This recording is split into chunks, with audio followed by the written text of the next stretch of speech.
You are listening to the Wealth Formula Podcast with Buck Joffrey. Get ready to change your life. Welcome, everybody. This is Buck Joffrey with the Wealth Formula Podcast, coming to you from Montecito, California. Before we begin the show today, I want to remind you that there is a website called wealthformula.com. It is the home of the Wealth Formula Podcast and where you can find a number of free resources, including free books from the likes of George Newberry, and you can download my Wealth 1.0 book, which is called The 7 Secrets of Eternal Wealth. And it is also the place where you can sign up for our various lists, including Investor Club. Investor Club is, of course, where the magic happens, where our accredited investors can participate in potential deal flow. And it's where you can, stop being just a listener and somebody who's learning and actually put some of these concepts into play. Anyway, go to wealthformula.com and check it all out. As for today's show, I want to start with this concept. In 1798, a guy by the name of Thomas Malthus published his theory that predicted human population growth would eventually outpace food production and, therefore, push living standards backwards.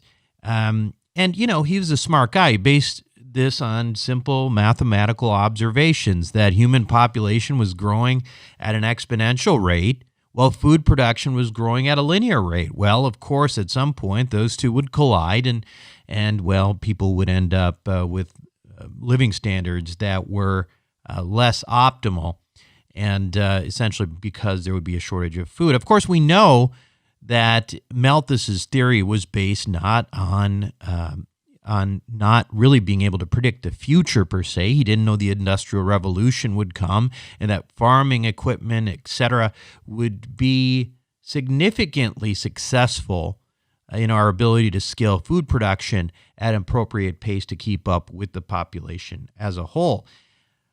And so that was that, right?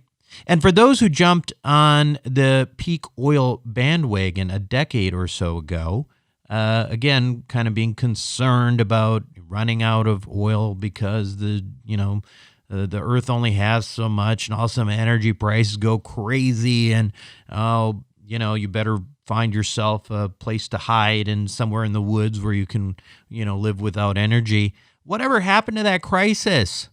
Oh yeah, there was shale. There was shale and alternative energy sources. Turns out that we probably will not have a significant problem with the peak oil issue as we turn into alternatives anyway in the next 20 years. And anybody who doesn't believe that's the case, well, I don't know what planet you're living on. Turns out human ingenuity finds a way. That's just the reality. I'm hopeful that continues, but that's what we've seen so far with all of the doom and gloom predictions. It is possible, however, that human ingenuity in the form of technology could also be creating so much efficiency in the system that it actually puts us all out of work. After all, we've got something called artificial intelligence coming up, and is that going to replace all of our jobs? Are we going to basically be, worthless compared to our computers? Well, technology creates so much efficiency that everything will be less expensive than it is today.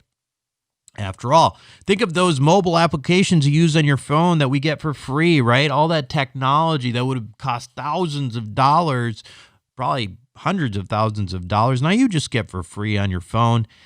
And speaking of phone, when was the last time you had to pay for a long distance phone call across states? I remember that. Gosh. Will everyone start working from home and essentially eliminate the need for commercial real estate, for offices and retail? And if all those things do happen, wouldn't that cause a serious deflationary pressure on the economy? Yeah, of course it would. And stuff would just get cheaper, right? Isn't that the end result of it all? Is stuff getting cheaper bad? Well, it sort of is, because deflation, which is stuff getting cheaper, is probably the worst thing that could happen to a country's economy. After all, we live in a debt-based economy. We borrow money now, and because of inflation, we can pay that money back in the future when it's worth less. We wash it away, right? That's what us real estate investors do every time we take out a mortgage.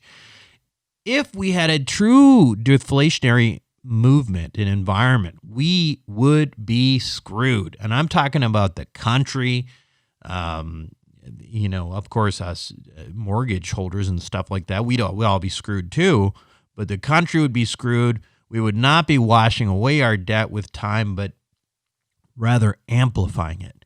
Now, my guest on Wealth Formula podcast today sees this coming our way sooner rather than later because of the exponential rate of technology growth. It is an interesting idea and one that you're going to want to pay attention to with our guest on this week's show, Jeff Booth, who is the author of The Price of Tomorrow, Why Deflation is the Key to an Abundant Future. And we will get to that conversation right after this. Welcome back to the show, everyone. Today, my guest on Wealth Formula podcast is Jeff Booth. Jeff has been at the forefront of technology for 20 years. He's founded multiple companies and serves on the boards of even more. He has been featured in multiple publications, including Forbes, Bloomberg, and Wall Street Journal. In 2015, he was named BC Technology Industry Association's Person of the Year, and in 2016, Goldman Sachs named him amongst its 100 most intriguing entrepreneurs. So obviously, he's got some chops on the technology side, but he is also the author of a book that's creating quite a bit of buzz in our podcast space these days. It's called The Price of Tomorrow, Why Deflation is the Key to an Abundant Future, and that's going to be our topic for today. Jeff, welcome to Wealth Formula Podcast. Thanks for having me. So let's start a little bit with your background. It's obviously interesting. You're a technology guy. So tell us how you got interested ultimately in this in talking about the economy and ultimately came to write your book. Yeah, as an entrepreneur, essentially what you do as an entrepreneur, and especially today, is you try to solve problems and try to find solutions to problems through technology. Right. And so a lot of what I'm doing, and kind of call it my day job, is the intersection of technology, and that makes me super excited, right? Yeah. So some of the companies that in formation stage and how fast they grow, and when you get it right, it's incredible. Incredible growth. I'll give you an example. One of the companies I co-founded last year at this time was doing $300,000 a month. It's now doing $8.5 million a month. Wow! And so when you know how to build kind of technology companies that can drive that value, you have pretty exceptional value creation on the other side. But when I looked out and all of that happening, and I looked at my kids and what would happen there, and when you saw AI and how fast that's moving, and I realized technology overall is great in a company, but technology overall is competing with our monetary system, the way that we've wired the world forever. And what that means is it's predictable what's going to happen to society, and you can see it all around you. So that was the thesis of the book. So let's I guess to dive in a little bit more on your thesis, I think it's important to kind of lay the foundation. As I see it, and correct me if I'm wrong, we're really talking about two parallel issues that are sort of coming to head. One is probably more familiar to my listeners, which is that we live in a debt-based economy. We're accumulating debt. We have an inflationary model that pays debt to make it worth less in the future, that concept. And then the second element is the rate of technology and how looking at our past does not really give us a good sense of what's to come. And at some point, those two collide. And that, to me, is important to understand in order to kind of get to your thesis. If you agree with that, why don't we start with the technology part first? Because I think for a bunch of professionals like doctors, et cetera, it might be really helpful to understand that the complexity of that issue. So even what you just said is not exactly right. And so the debt-based economy was in response to the technology. And so if you think about this from a and that's where a lot of people, what I would say, miss this argument. So technology, and I'll use an example I've used on many of the different podcasts, and I've asked this question to tens of thousands of people all over the world. If I fold a piece of paper, and if I could continue folding that piece of paper on itself again, and keep folding it up to 50 times, how thick is the piece of paper? And 99.999% of people that I ask that question to say about 2 inches. And that piece of paper, you can only fold it 7 times, but if you could continue folding, it would reach the sun, from here to the sun. Right. When I ask that question, so when I tell people the answer to the question, they believe first it blows them away. They go and check on Google, is it right, and everything else. And then they believe they understand exponential patterns right after that. And that's not why I asked the question. If 99.99% of the people don't get the answer, if it's not an intuitive answer, what it means is we all misunderstand exponential patterns. And why that is critically important is because technology is moving in that exponential pattern. And so what that means, if you overlay that to the financial system and what central bankers missed and everything else, is the first fold shows up as nothing. We dismiss it. The second fold shows up as nothing. We dismiss it. Third fold, fourth fold, fifth fold still show up as nothing. And then what ends up happening, 6th or 7th fold, something like that, we get a hype cycle on technology, right? People say, wow, it's going to do this. And then the next fold comes and it doesn't do that.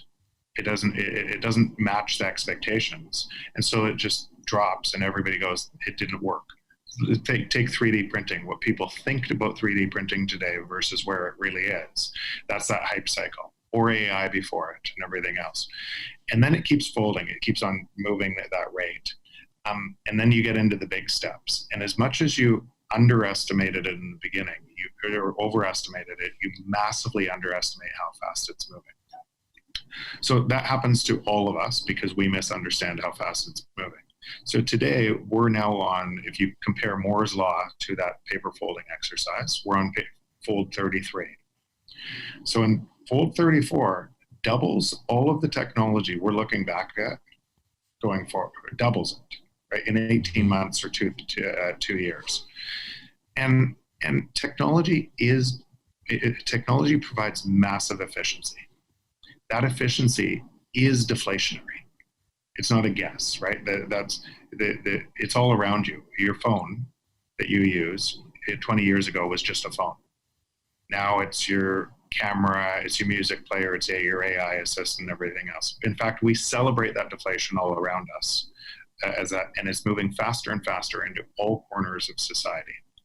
Now going back to your premise. So when I saw that, and I saw what I'm doing in technology, essentially every CEO, me included, or chairman, you put technology into increase benefits and reduce labor, right? Nobody puts technology into to increase labor, right? And so we use it to make our lives more efficient, free our times. So do CEOs, and that's what's happening. Now compare that to, if what I'm saying is true as a thesis, we should see evidence of this against our existing monetary policy, which works the other way. They're competing forces, right? And that evidence is what you just talked about in debt. It's not the debt itself. It's the debt is brought to try to stop that, right?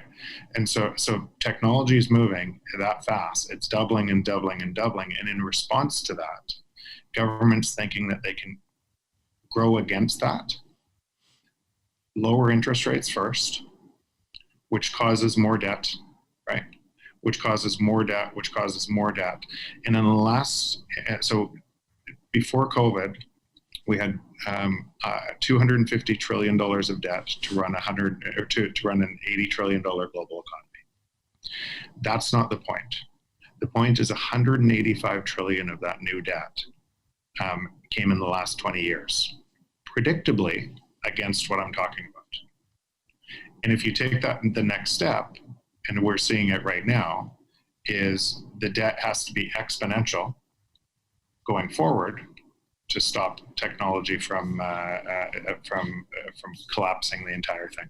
Let me back up one bit here and just have you clarify for us a little bit this idea that that the technology is what is creating the debt. I mean, some people might be listening to this saying, well, that they're certainly, I get that might be part of it, but we also have wars we're fighting. We're also, we've got Social Security and we've got Medicare. We've got all sorts of other issues that are, driving up debt as well. So what can you kind of tell us to sort of reinforce that part of the thesis? Because I think that's a pretty, that's an important element of what you're saying. So if you look back to since 1995, right, and look back to central bankers' projections of growth versus their interest rates, and look back to interest rates on a straight line down, right? And every time you try to increase interest rates, market collapses. And as you put more, as interest rates go down, essentially what you're doing, you're trying to juice the economy, right? Sure. That's what you're trying to do. You're trying to, because if now with this much debt, you could have kept the entire world financial system in place if you raised interest rates instead of lowered them about 20 years ago. It would have caused a deflationary depression. It would have caused wipeout of debt, but the system would have healed itself. Sure. Instead, that you lowered interest rates and lowered interest rates and lowered interest rates. And in response to lowering interest rates, and by the way, it did grow the economy, but nobody asks, people get caught in a part of the system, and they don't ask this. Well, my house went up, right? And housing always goes up. But they didn't ask the other side of that. Would housing go up if you didn't have $185 trillion of additional stimulus? Right? You would see the actual truth everywhere. Sure. But the problem is now the problem is so big by kicking the can down the road. It would have caused a deflationary depression in 2000.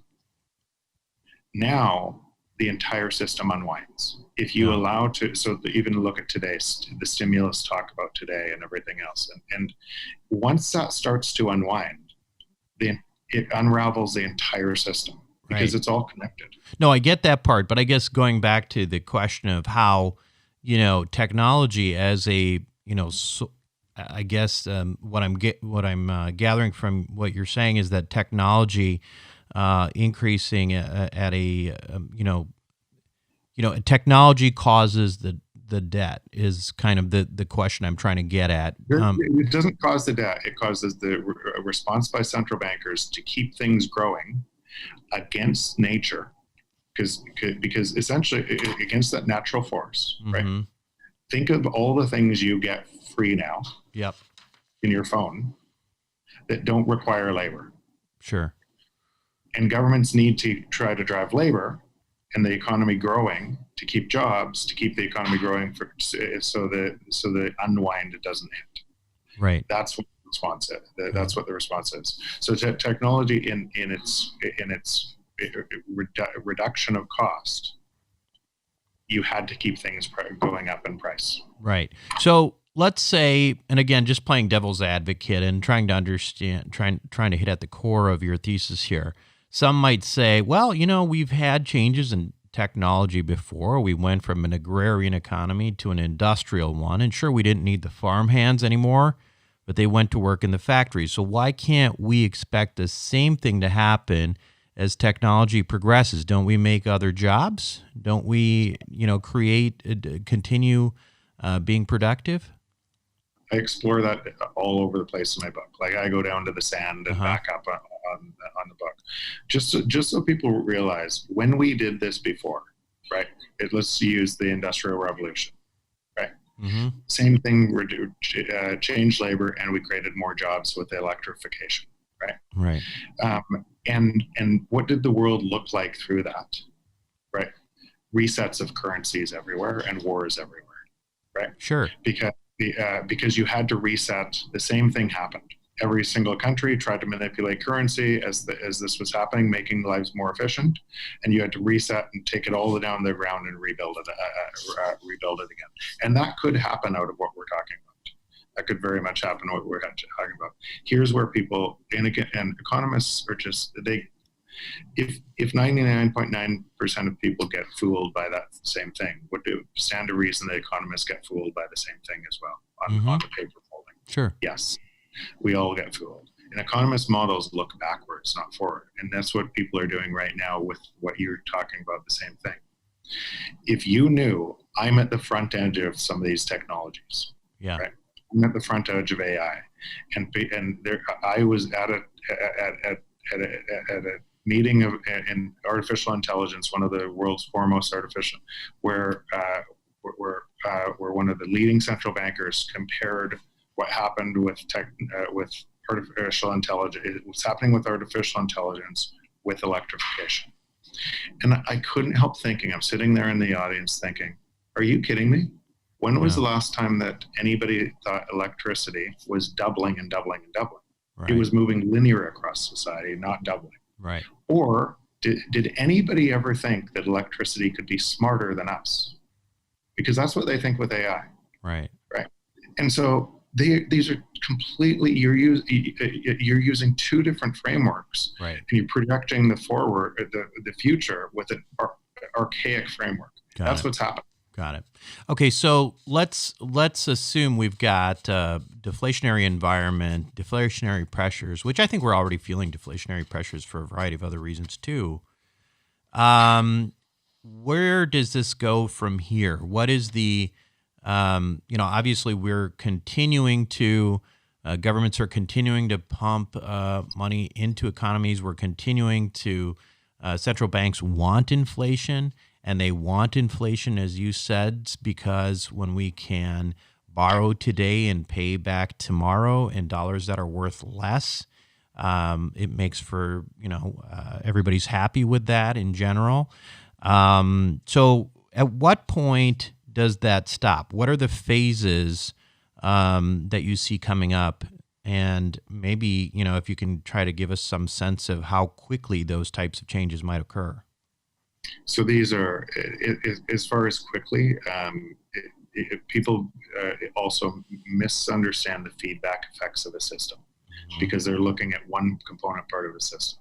Sure. I use the example of housing. They think housing always goes up without asking, can we print at that rate going forward? If we can, housing will go up, but it won't go up for the reason people think it will. It'll go up because the currency valuing is going down. Mm-hmm.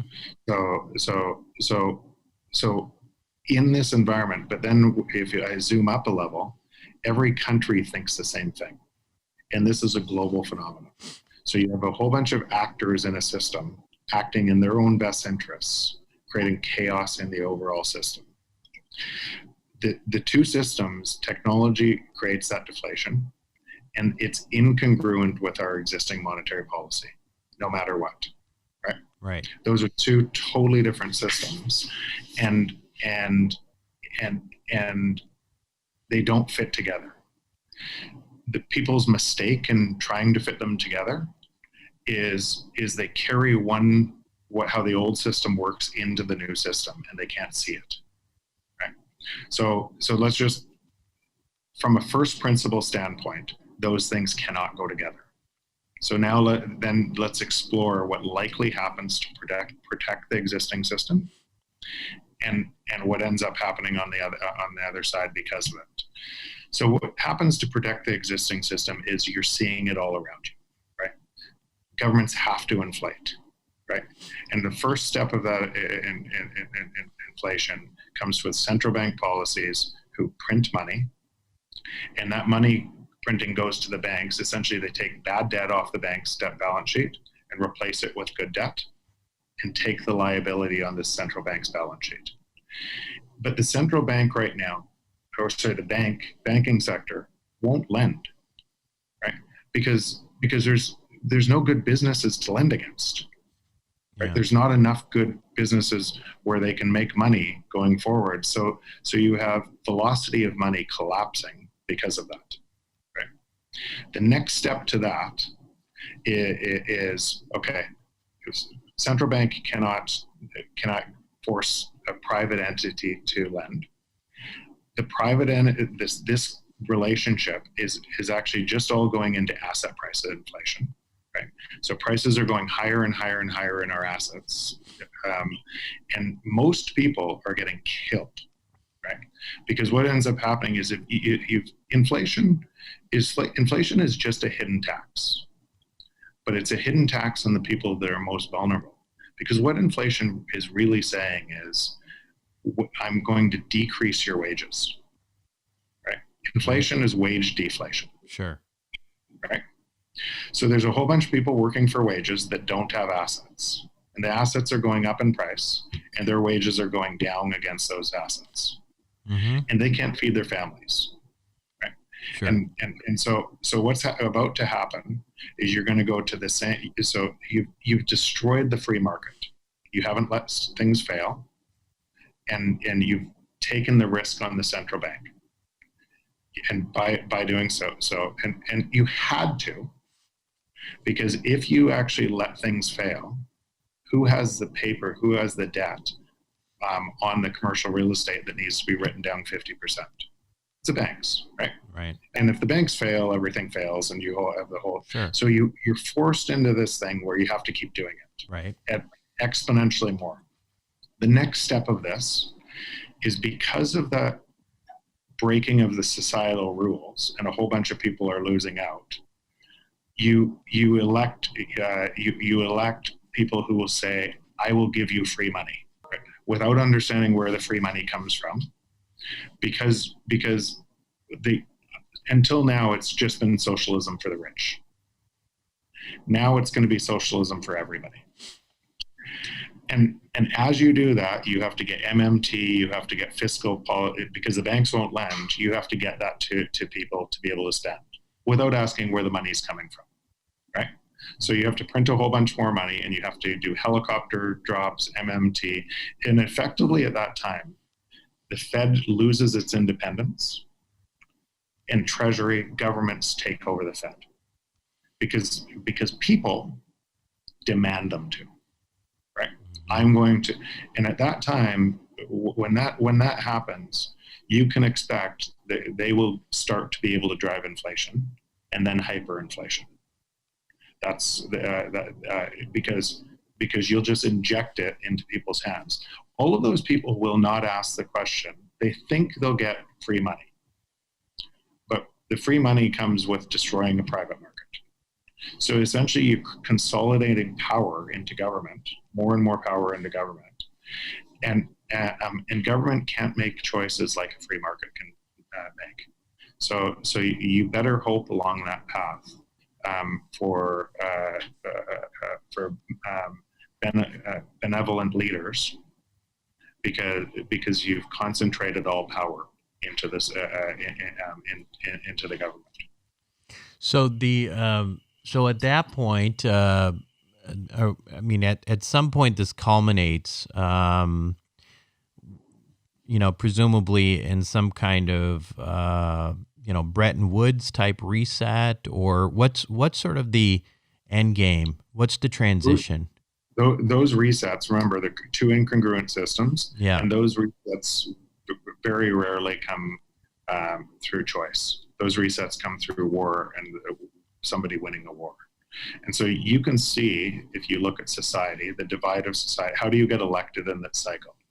What you say is, it's not that person's fault. It's not the system. It's that person's fault. Sure. You blame people, and you create revolution by blaming people first in the country. And then as you get elected, it's not enough, because it's a structural issue. So now you need to create blame somewhere else. China, Russia, somewhere else. So you can see this playing out as a board game all over the world right now. You can see and so what I would say is, why that's also why Bitcoin is running away right now in price, And people, all your listeners should go out and explore it and buy some as fast as they can, because it's a lifeboat against what's about to happen. That's what's happening. It's a lifeboat against this coming storm, and because it sets the rules instead of politicians setting the rules for a currency that would allow deflation. It forces that hand, and as more people adopt it, it'll become more and more trusted. And my hope is that it is the way we go transition. So the idea being, you think like some sort of Bitcoin based economy. So whether central banks eventually have to peg to Bitcoin and keep their own currencies, or a Bitcoin based economy if they choose not to. I think that's where we're going, because it's hard to see in an environment of trust like we have. Like so if you go to the U.S. currency can be manipulated, right? And every time it's manipulated, it pushes pain to the rest of the world that's using the U.S. currency. And so every other currency is in a fight against that, trying to be able to manipulate their own currencies. Can you imagine people today saying, I'm going to trust yuan as a reserve currency? Will they ever trust any reserve currency again going forward? I suspect not. Especially, can you imagine our politicians today, anywhere, coming together and saying, we're going to create a currency that forces this to stop? Yeah. I suspect not. So, Jeff, I know you don't have a crystal ball, but how quickly do you see all this happening? I mean, obviously, if we, you've said we can't look at, technology in the rearview mirror because it's moving, linearly compared to where we're actually looking when we're looking up front. So, is this, something?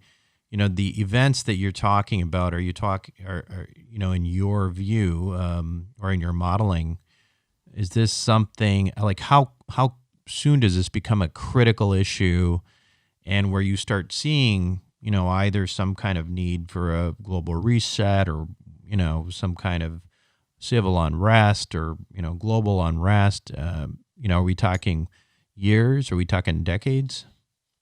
We're certainly not talking decades. And again, look around, right? Look around, just open your eyes and look around. You can see it all around you. Sure. So and when I wrote the book, remember, it predicts all of this, right? Mm-hmm. It's predicting, COVID was an accelerator to this. But when I wrote the book, it plays out exactly what's happening. And for a lot of people that have read the book, it said, their wealth has exploded because they knew because they understand what's actually happening and what the next steps are, right? And what ends up happening. But if you look at kind of a timing thing on this, and you say it is happening, but it's happening on a path. You're asking me to predict when it all breaks, right? And that's impossible to say, when does it all break? Right. Because it's more likely to be this. That fiscal policy that I'm talking about, MMT, and everything else in there, it will actually work. And people will be deluded to think, so for a time, a whole bunch of people will get paychecks, right, chosen by the government, and it will actually work for a time. And so, but what that'll do to other countries, right? You're going to be swinging back and forth with all countries kind of competing and devaluing their currencies at the same time. And you can't predict when the whole thing unravels.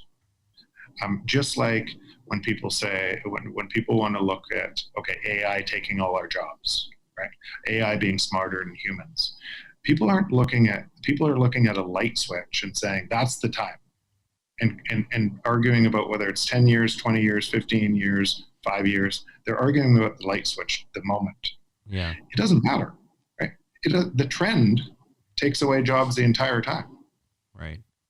Entire time. And the trend of the taking away jobs causes the whole thing to accelerate. The existing monetary policy system to collapse faster. And it's literally impossible to pick the time. It would be way better to pick the trend. Sure. Well, that's this really interesting stuff. Obviously, we could talk forever, but I think the point is this is probably a book you want to pick up. It's The Price of Tomorrow, Why Deflation is the Key to an Abundant Future. Jeff, thank you very much for joining us on Wealth Formula Podcast, and I can only hope you're wrong. Or but maybe not.